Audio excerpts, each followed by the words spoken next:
Good afternoon, everyone. It's Sal, Stretford Post. How you all doing? And welcome to Chatterbox. Hope everyone is doing good, having a great day so far. Thank you so much for joining me today, guys. Brilliant.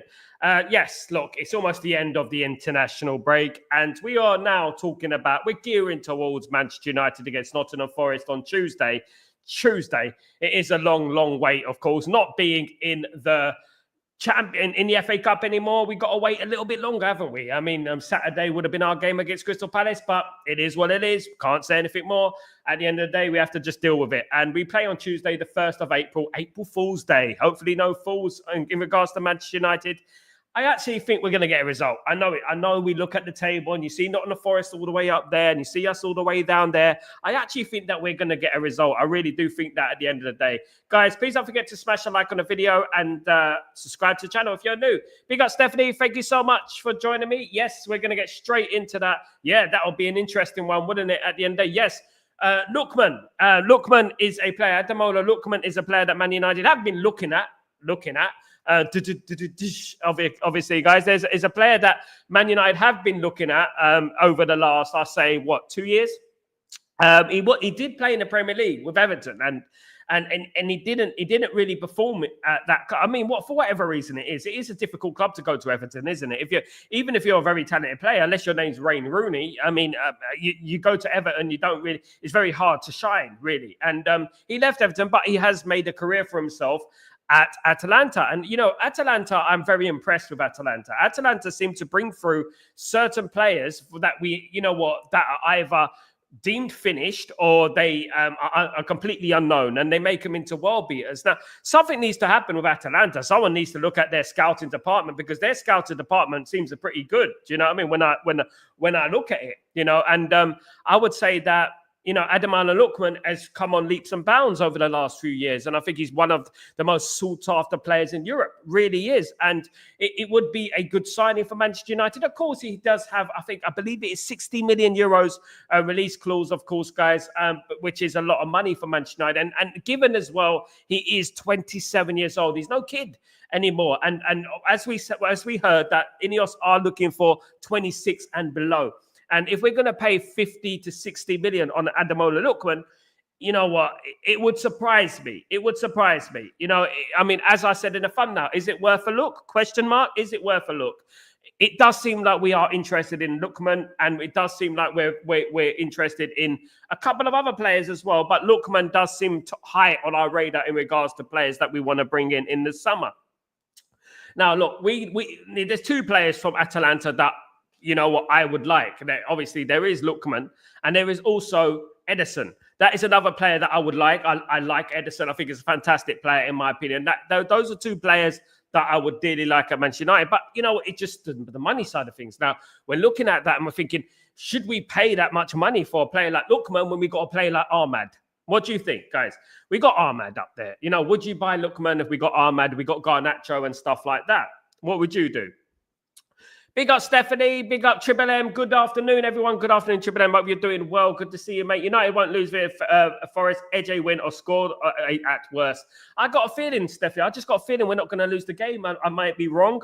After the first 20 minutes, I might change my mind. Do you know what I mean? But I got a feeling that Man United won't lose the game. I really do. I feel that we'll be all right. I mean, we seem to thrive against teams that we're expected to lose against. I mean, I never thought I'd say we're expected to lose against Nottingham Forest. It's been a while since I've said that, to be honest with you. Goodness me, many years ago. I feel like we got a good chance of winning the game, or even not losing the game, of course. Rasta, like I said, Lookman is a player. Lookman is a player. As a player, I don't like watching his manager said about him the other day. Other than he's a good player. He's a good player. Yeah, he's a good player. But criticism's part of football. And if you can't take criticism, then Manchester United is definitely not for you. You have to have, a little bit of thick skin in football. You can't, at the end of the day, if someone you like, if someone likes you, if someone loves you, and they criticize you, don't always take the criticism for negative, at the end of the day. Criticism is part of life, and you can't improve that criticism. And that's an absolute fact, of course. Let's read this one. Big up Steph, big up Rasta, of course. Grayo, what's going on, my friend? What's going on, brother? I hope you're doing well. Afternoon, brother. I hope you're well. 26 likes already, so please, everyone, can you continue to smash the likes? So can we get this time? Can we get to 50 likes, guys. Can we get to 50 likes? Can you do that for me? Can we get to 50 likes? Absolutely. Heading for 10,000 this afternoon. Big up everyone, of course. Thank you so much for joining me. Stephanie, Atalanta, traditionally tough to deal with. High prices always. Yeah. Do you blame them? Do you blame them? At the end of the day, they create these players, right?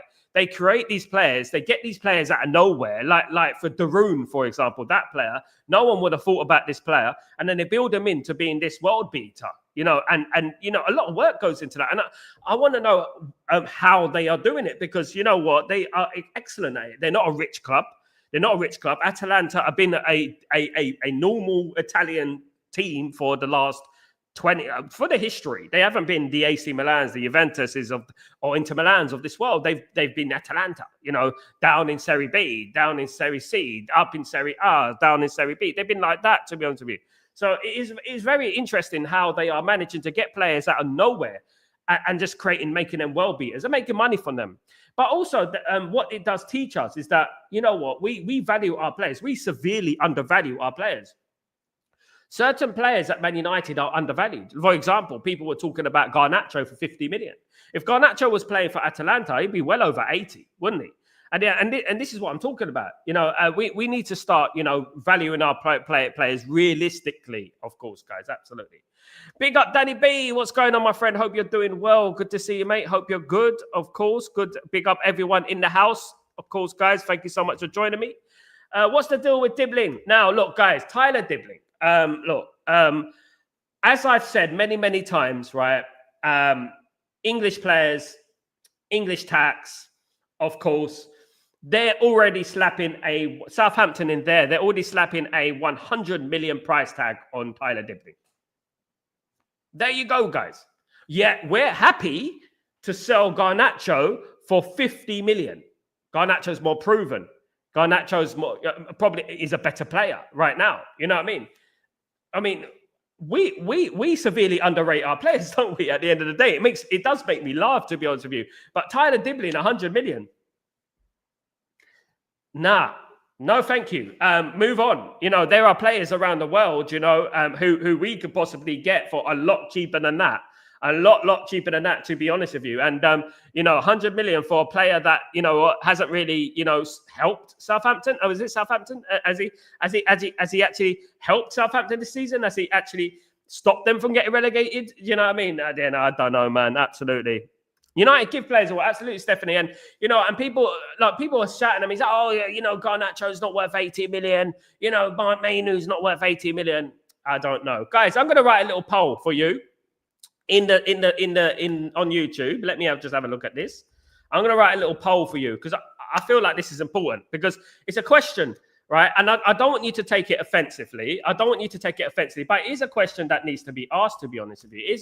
It is a question that needs to be asked, but I'm going to ask it anyway. Okay.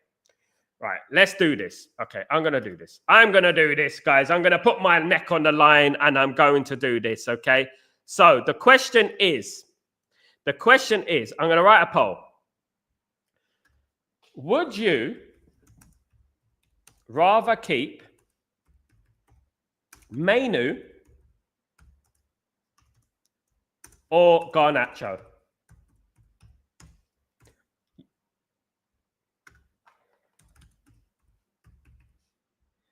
A controversial question here, guys. So don't shoot the messenger. Don't shoot the messenger. Mainu or Garnacho. There we go. Would you rather keep Mainu? Would you rather sell Mainu or Garnacho? I should say sell, isn't it?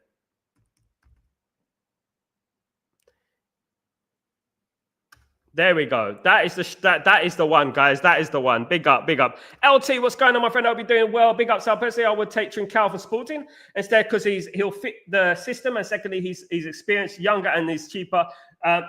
Look, you know what, LT? I kind of agree with that. I do agree with that, LT.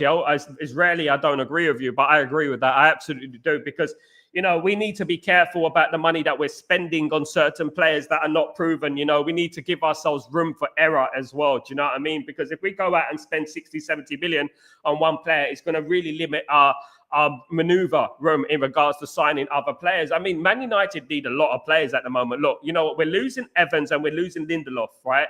We're losing Evans and we're losing Lindelof. We need to replace a defender. We need at least one more defender. And we're losing Casemiro, most likely, could be. And we need another midfielder. You know, we need a right winger. You know, we need a number 10. We need a striker. You know, you look at this, right? This is the minimum that Manchester United need. And, you know, we can't be splashing all the money on one player. We're going to lose Anthony. We're going to lose Rashford.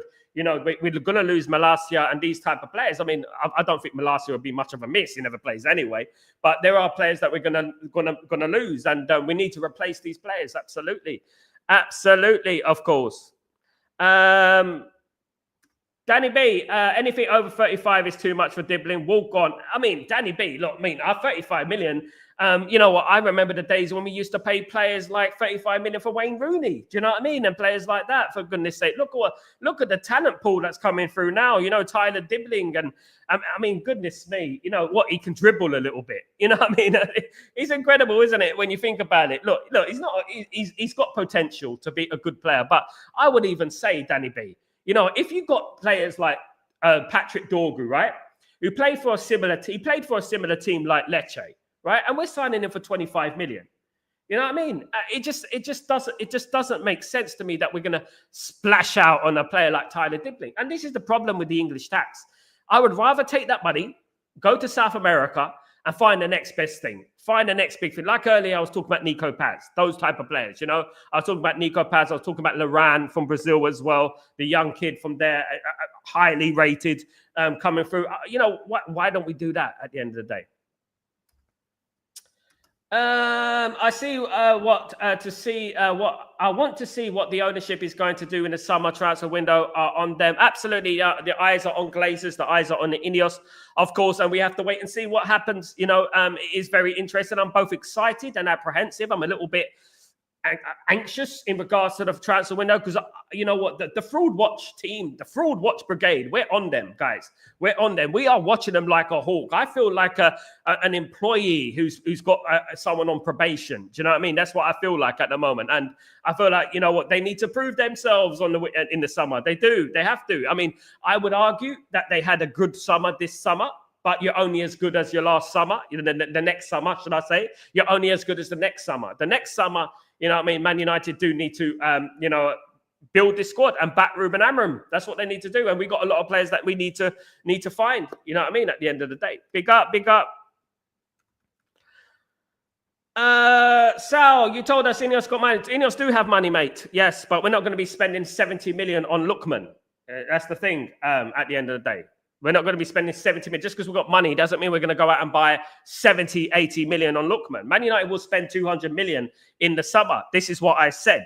Man United will spend 200 million. That won't be on Lookman. 70 million will not be on Lookman. It will be on a number of players around the world, you know, because we need two defenders. We need another right wing back. We need a midfielder. We need number 10. We need a striker.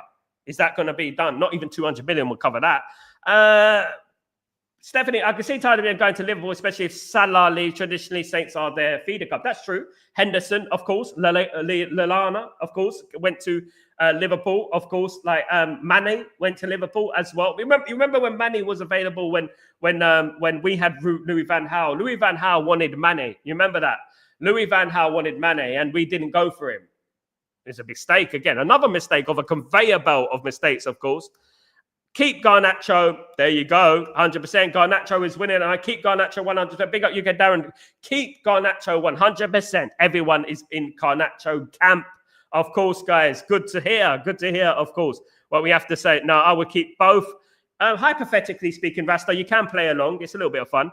Mainu needs to improve his engine and fitness on that basis. I'd keep Garnacho. You know what? I agree, man. I agree. I'm keep both. Yeah, of course we're going to keep both, but this is hypothetical at the end of the day. I don't know what's going to happen in the summer. Who knows? At the end of the day, who knows? Sal, why did you say it's a controversial poll? Because it is a controversial poll. It is a controversial poll. That's why. Matata, you need to fix up, mate. One more, you're blocked, mate. You're talking crap again. Vote, like, subscribe, comment. Big up, Stephanie. Thank you so much. Rumors, these Frimpong talks, let's hope. Rumors are Manchester United. Yeah, Darren, I was going to get into that. Man United are in talks with the entourage of Frimpong, but Liverpool are also in talks with Frimpong. I did predict that when Trent left Liverpool, which he will leave Liverpool in the summer, I did predict that they would go after Frimpong. I still believe he'll choose Liverpool. I don't know why. I just got this bad feeling, Darren. I got this bad feeling that, you know what, he's gonna go to Liverpool. I really do think that at the end of the day, you know. I think it will go to Liverpool. I just don't know, but I hope he doesn't. I hope he goes to Man United. It would be the perfect fit for Man United. It'd be brilliant for Man United if we got him in. Obviously, Frimpong on the right, Dorgo on the left. We're covered there. That would be mad, isn't it? Turkey 25 minutes should be a no-brainer. Go and get the deal done ASAP. You snooze, you lose, isn't it, Danny? Danny, you snooze, you lose. There's a number of players out there. And I've probably mentioned on this show about 100 players on this show, haven't I? I probably mentioned about 100 players. But if you snooze, you lose, you know, at the end of the day. And if Man United need to go out and get Turkey, they should go out and get Turkey at the end of the day. But he's going to go for a lot more than 25 million, Danny B. So a lot more than 25. He has no release clause or 25 million. He is, highly ranked. He's that all that speculation about gentleman's agreement. He's going to go for a lot more than that. You're looking at 50 to 60 million minimum. Absolutely. I heard he's going to be signing a new contract at Lyon to bolster his price tag as well. Steffi, 50 live likes bare minimum. Thank you so much, Steph. Big up, of course. Big up, Sal, and the chat. What a turnaround by Lookman in his career, especially his penalty missing for Fulham. Absolutely. I mean, he went to a couple of clubs, didn't he, in Premier League, and it didn't really shine and stuff. And that's the thing about football. You can always change your situation. You can always change. You can always make things better. And I'm not too sure about him. I think he's a fantastic player. Don't get me wrong. I'm just not too sure about the price tag. I'm not too sure about the price. I don't think he's worth that money. Do you know what I mean? If a player was astronomically good, like, wow, if we bring him in, brilliant. Like, for example, Turkey, right? Lots of people talk about Turkey. Turkey's young. His ceiling is higher. And you know what? Players like that, you know what I mean? I would like at the end of the day. But you never know what's going to happen in the summer, do you? Obviously, all up in the air. Even the interview of Gary Neville and the new statement, I'm calling bullshit on that too. I want to see the squad build up and talk about a new stadium. You're bringing it way back, Rasta, to the wrong subject, man. You're bringing it way back to the wrong subject. We've gone through the Gary Neville interview up tenfold. I know we've gone through. I know you don't like Gary Neville, Rasta, but you know what? We've gone through that. We've been through that. We're talking about conflict of interests and stuff like that. This is something completely different, of course. Keep Garnacho and Mainu. We shouldn't be selling these youth prospects. Yeah, I would keep them, Kenny. I would keep them at the end of the day, but you don't know what's going to happen in the summer, isn't it? There's already the seed that is being planted in the media. Already that seed that is being planted that, you know what, if we do sell him, what's happened is that they planted the seed already to turn the various parts of the fan base against Mainu in particular and Garnacho, to be fair. So that if they do sign him, right, if they do sell him, then you know what, people will be like, oh, well, he was a mercenary anyway. He was a mercenary anyway. We shouldn't have done that and stuff like that at the end of the day, you know. We got to sell him anyway, basically. Big up, Danny B. Big up, everyone, of course. David Free Biscotti, let's send about Turkey 25 million. Turkey's not 25 million, Danny B. Goodness sake. 35 to 50 million euros sending me to club Bruges to 35. Juan Gimenez. Yeah, lots of players out there. Absolutely. And, we could get them. But it's not just about signing players, Danny B. And this is the problem. And this is the issue that Man United have done over the years. This is the problem that we've fallen into. You've got to get to know the personality of the player, what the player's like, his personality, his private life, what he eats, how he sleeps, is he married, things like that, And there's certain players out there that, you know what, you can roll off the tongue and say he's a brilliant player. We can get him for 5 million. Personality might be dead, though.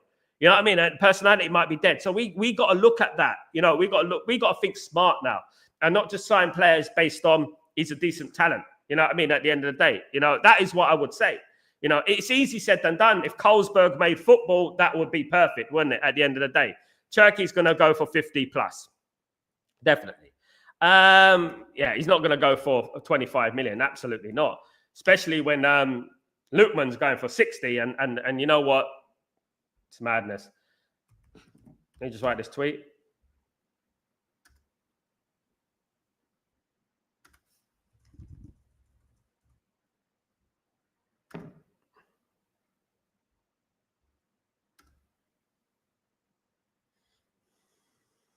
So, yeah.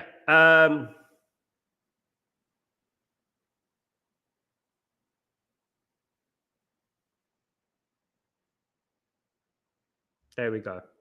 Right. Tyler Diblin, 100 million. It's a joke thing. It's a joke, Jay. It's a joke, mate. It's a joke, man. Tyler Diblin, 100 million. For what? What are you paying for at the end of the day? What are you paying for at the end of the day? Leon are broke, need money. They're not that broke, mate. Trust me, they're not that broke. They're not that broke. They're going to sell him for a lot of money. We're not the only club in for him, by the way, Danny B. There's a couple of other clubs who are in for him as well, including Liverpool. And he will go for 50 million around that mark.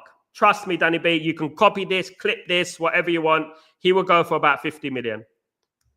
Player removals as important as new acquisitions. Hopefully, we get the business deals done early on both. I mean, yeah, we got Anthony and we got Rashford, haven't we? We got those two players. Of course, we need to get rid of. I mean, that would raise up to 80 million, wouldn't it? If we can get rid of Rashford and Anthony, that would raise up to 80 million, and it would be good for us. And I mean, somehow we got to try and get rid of Luke Shaw. I just don't trust him anymore. I don't trust Luke Shaw anymore. I don't trust. I mean, Mason Mount. Do you trust him next season? You know, I just don't. I'm sorry, but I don't. I mean, and there's a number of players that I think Man United. I think we should sell Atalana. I think we do need to get a new goalkeeper in there as well. You know, there's many goalkeepers out there, up and coming goalkeepers. So I would class better than Atalana. I don't know, but I just feel like Atalana is a bit of an issue at the moment.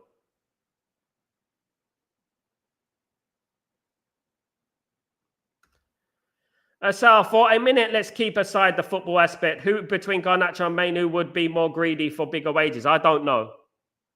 That's malicious. I wouldn't say any of them, because at the end of that would just be malicious on that. I don't know their personalities, to be honest with you. I don't. Probably both of them. Would it be good if United get players in for preseason? Oh, please, Darren, please. That's it. This is so important from Darren, and it is really, really, really important, because you know, over the years since we've been under Woodward and we've been under Murto, we've had, you know, we've waited until the last minute of the transfer window.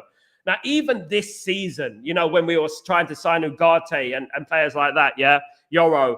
We didn't get these players in. We got Yoro in late and we just about got him in for the preseason. Then he got injured, didn't he? This is because he couldn't train at Man United, and we ended up getting players injured. And you know, Ugarte, for example, you know, it's imperative Man United get some of these deals done before the start of the season, so we can embed them into the system, into the Ruben Amorim system. It's so important, and this is why it's so important to get deals done early. Look at Chelsea are doing; they're getting their deals done early.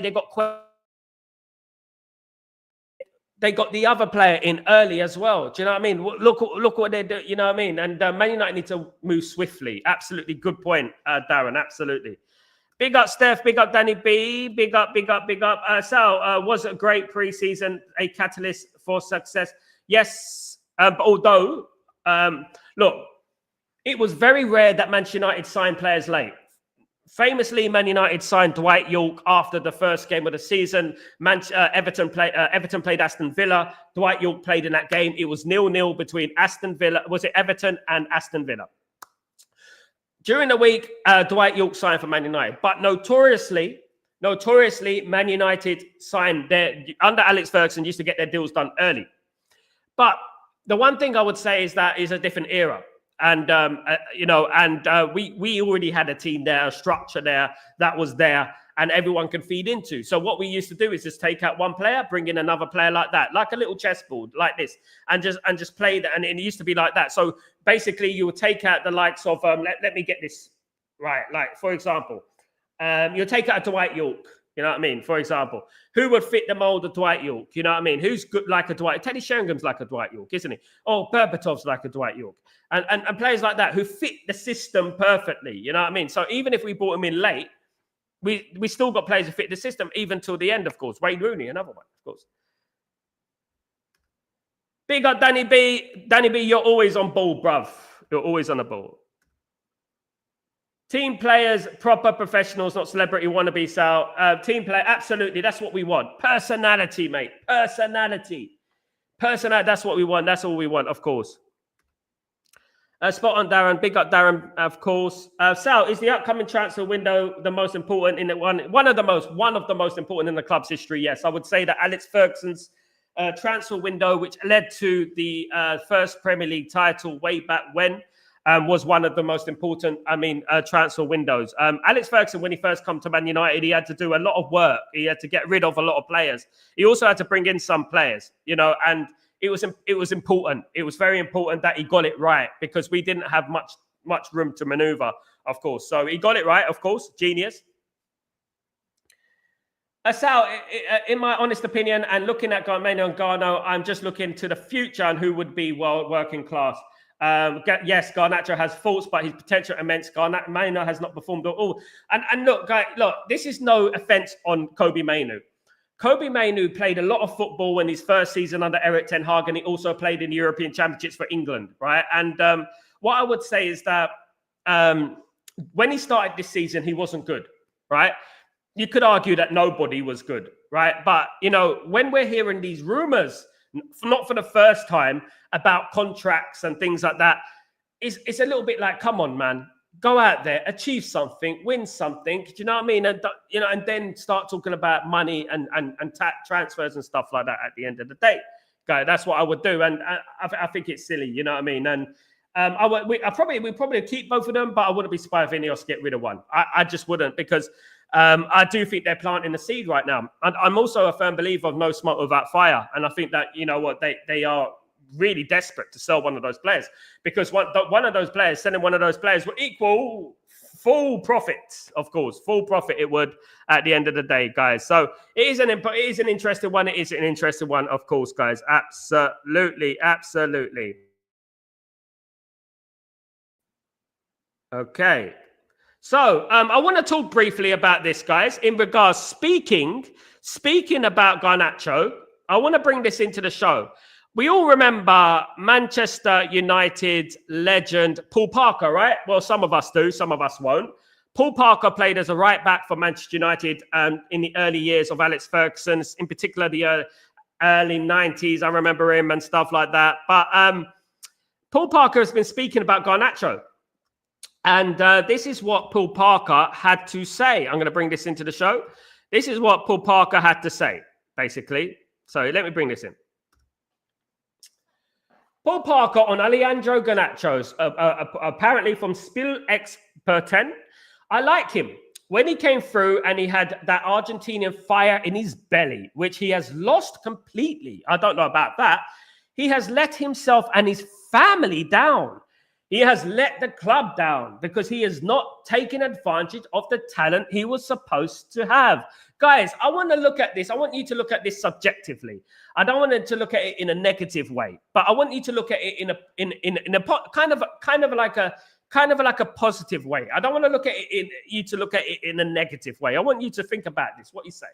So what he's saying is that he's losing himself. He's what is he not working hard enough? Is he not improving? Now, I believe, guys, that this is kind of unfair. It's unfair. It is unfair because he's 20. We all know where Paul Parker was at 20, don't we? So at the end of the day, we need to look at this in a subjective point of view. Yes, he's right in some things he says there, Paul Parker. And look, Paul Parker was a great player, very short, but good player, right? I look at this and I say that, you know what, leave the kid alone. Let him see. Let's see what happens, mate. He's 20 years old. Let him see how he develops. He has not a finished article yet. He's nowhere near the finished article yet. So you know what? We got to be let the kid work. Let the kid nurture himself. Let him develop. That's what we need to do. And lay off him. Just lay off him at the end of the day, guys. Absolutely. That's what I would say. That's what I would say about that. Of course, right. Where were we? Absolutely, where were we? Matata. I have been saying that this summer's transfer window, in my honest opinion, are most important ever. It's shit or bust. And this is what I'm saying at the end of the day. Basically, it is one of our most important, Gray, I would say. One of them. I think Alex Ferguson's first couple of transfer windows were very important. And it ended up being, not that it, what I would say, not that it was important beforehand. in hindsight, it was important because who we brought in. You look at the players who we brought in, the likes of Roy Keane and stuff like that. You look at those players who came into Man United, the players that left Man United, Gordon Strachan and, players of that nature, Paul McGrath and that. And back then, people were like, why are we getting rid of these players? Why are we selling these players? And then Alex Ferguson brought in some players. He brought in new players and it worked. And but now when you look at hindsight and you look at that, it is the most important transfer window since then. I think since Alex Ferguson first took charge of Man United, I think it is the most important transfer window. And it is our most important transfer window in Premier League history. Because we can sink or swim now. We can sink or swim. We can either go forward or we can go backwards. We're in a very precarious position right now. We can either go into the doldrums of mid-table obscurity or we can move up the table and start winning. You know what I mean? There's two ways we can go, guys. And it is a thin thread, of course. Sal, wasn't Paul Parker out? They were all alcoholics, Matata, back in the day. But Paul Parker was not a proper alcoholic, mate. He played for Man United 92, 93, 94. Was brilliant. For Man United, never gave a problem. Paul McGrath was an alcoholic, definitely. I'm sorry, Parker is a complete utter bollocks. There you go. There you go. He's got to give him a chance, hasn't he? Absolutely. Ex-players need to shut up. Look, Darren, look, you know what? I'm rarely seeing, right? The one thing, the overriding thing I'm seeing here, right, guys, and I don't know about you, right? I'm seeing negativity in regards to our players from ex-pros, right? There's never anything nice to say. Some may argue there's nothing nice to say, but when you're talking in regards to Garnacho and you're talking in regards to Mainu and Ahmad and these players, even Matthijs de Ligt, right? Matthijs de Ligt has arguably been one of our best signings post Sir Alex Ferguson, right? He's been brilliant, along with obviously Bruno and the likes of Lee Cha and players like that, right? He's in there. I think he's been one of our best players this season. He reminds me of Nemanja Vidic. Yet we got ex-pros talking about how he's weak, how he's too slow and things like that. What is going on here? Like, at the end of the day. And, you got to give credit where it's due. If I was a balanced journalist, right? If I was balanced, I am balanced. And I would say this. I would say, look, he isn't up to a level. He's had a bad time, but his time is on his side. It's up to him if he wants to go up or he wants to go down. He's lost his place in the Argentinian national team. That happens. That's life. You can happen. But you either take that as a negativity or you take that as a positivity, as fuel to your fire, right? It's balanced, right? And don't just go out and just completely slate a young player. I'm tired of it. I really am. I'm tired of it because it doesn't do Manchester United any good. And I would urge many of these players who currently play for Man United, young players in particular, ignore it. Just do your thing. Go out there and win the match. Improve. Prove them wrong. I would also say treat criticism as fuel to your fire. That's what I would do. Treat it as fuel to your fire. Go out there and absolutely smash it. That's what I would say.